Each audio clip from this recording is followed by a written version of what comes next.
After the Great War, many Australian veterans were granted land to farm wheat in the remote, challenging landscape of Western Australia during the Depression. These struggling farmers faced immense hardship, with record-low wheat prices and poor harvests threatening their livelihood. The dream of prosperity through agriculture quickly turned into a fight against nature, as the environment proved far more unforgiving than any soldier anticipated. Economic instability plagued the entire nation, leaving these veterans with limited resources and little support from a government struggling to manage the national crisis. Farming equipment was aging and spare parts were expensive, creating a sense of isolation among the settlers as they toiled through the unrelenting dry seasons.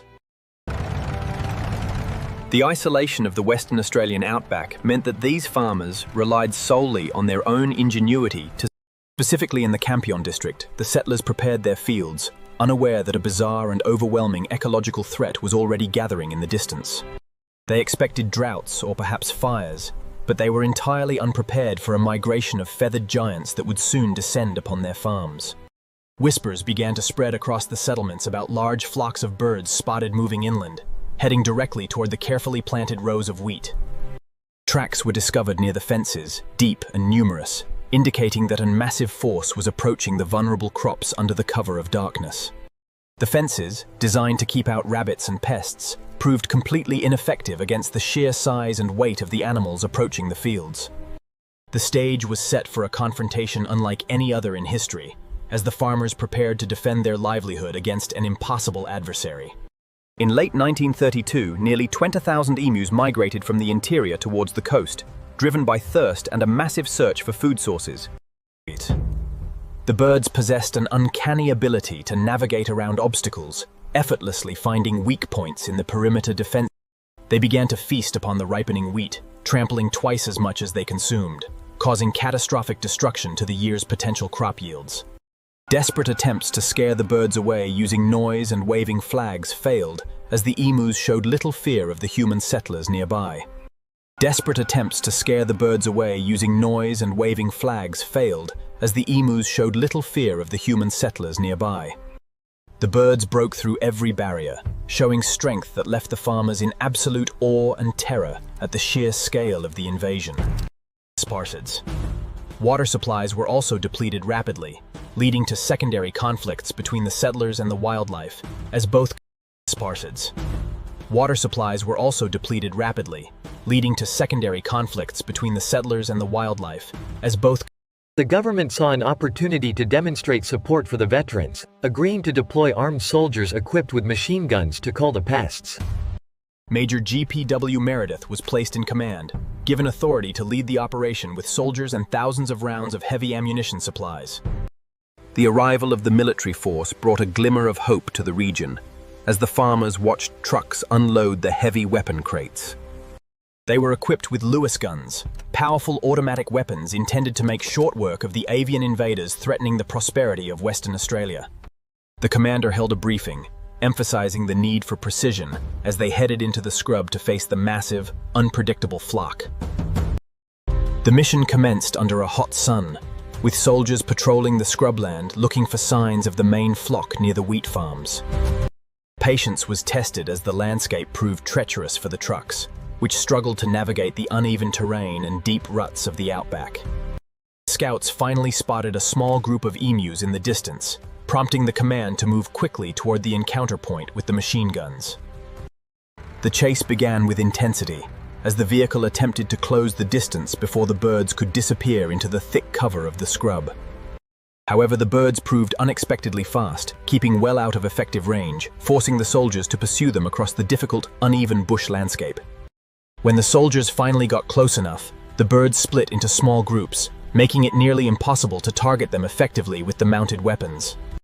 Dozens of shots were fired, but the evasive maneuvers of the emus meant very few were actually hit, frustrating the men in the truck bed. The rough terrain caused the gun to jam, leading to mechanical failures that required the soldiers to stop the pursuit and repair their gear.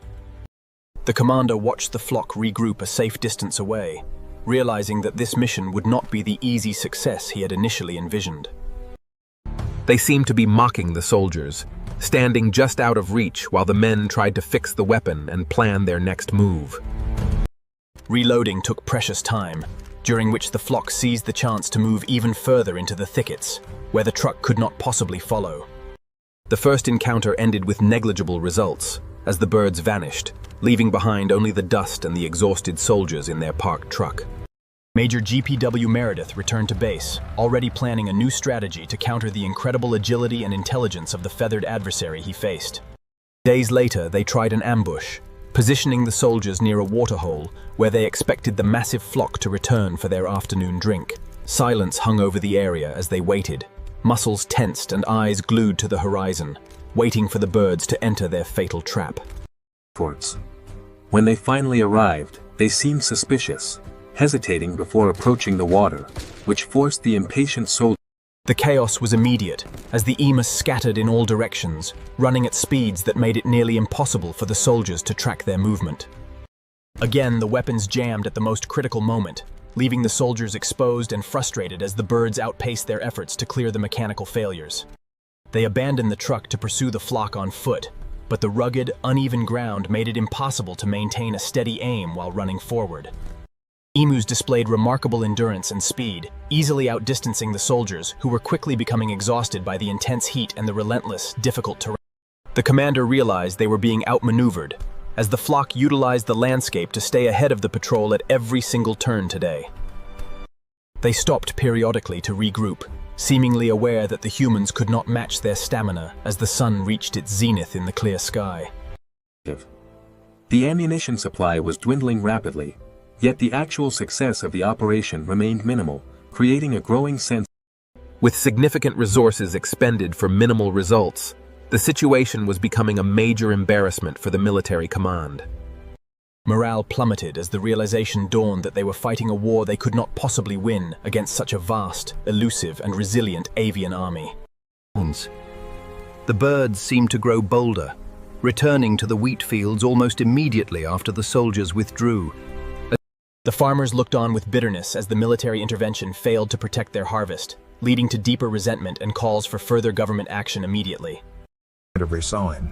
The commander documented the extreme difficulties, noting the mechanical issues and the incredible speed of the flock that prevented any significant changes.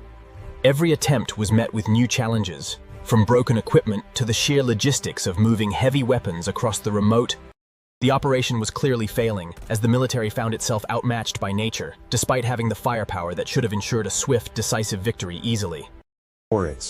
The failure of the military operation sparked heated debates in Parliament, with politicians questioning the cost and effectiveness of deploying. Critics pointed to the thousands of rounds spent, arguing that the taxpayer money could have been better utilized to support the farmers in more practical, effective ways. The ridicule was relentless as the national media began to mock the so-called Great Emu War, labeling it an Political cartoons flooded the press, depicting the birds as victorious soldiers, further humiliating the army and the government that had ordered the doomed mission in the first place. The commander defended his men, highlighting the impossible conditions, but the administrative pressure proved too immense to justify. The withdrawal of military forces left the farmers feeling abandoned once again, forced to deal with the overwhelming. The birds remained, continuing their migration and grazing with complete disregard for the human settlers who had attempted missions. The embarrassment reached the highest levels of government, creating a lasting memory of how nature could successfully defy even the most.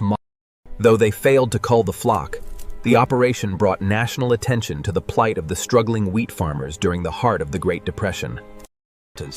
Community spirit helped them endure as they began to organize their own defensive strategies, moving away from relying on military solutions. The legacy of the event became a humorous footnote in history, while the reality remained a grueling chapter for those who lived through the actual conflict daily. The officer would always look back on the mission as a testament to the unpredictable nature of the outback and its unique, resilient wildlife inhabitants. They were the only lasting physical reminders of the military presence, discarded in the dirt as the birds continued their. Following the military failure, the government implemented a successful bounty system, incentivizing farmers to cull the birds themselves, which proved far more efficient than the army. This decentralized approach allowed for better management of the emu populations, ensuring that the local wheat fields could be protected without the need for expensive military intervention. Years later, massive exclusion fences were erected across the region, finally creating a physical barrier that the birds could not penetrate. The fences changed the landscape forever, marking a permanent resolution to the conflict between agriculture and the native species. Years later, massive exclusion fences were erected across the region, finally creating a physical barrier that the birds could not penetrate. It serves as a reminder of resilience, documenting how a small community overcame both economic collapse.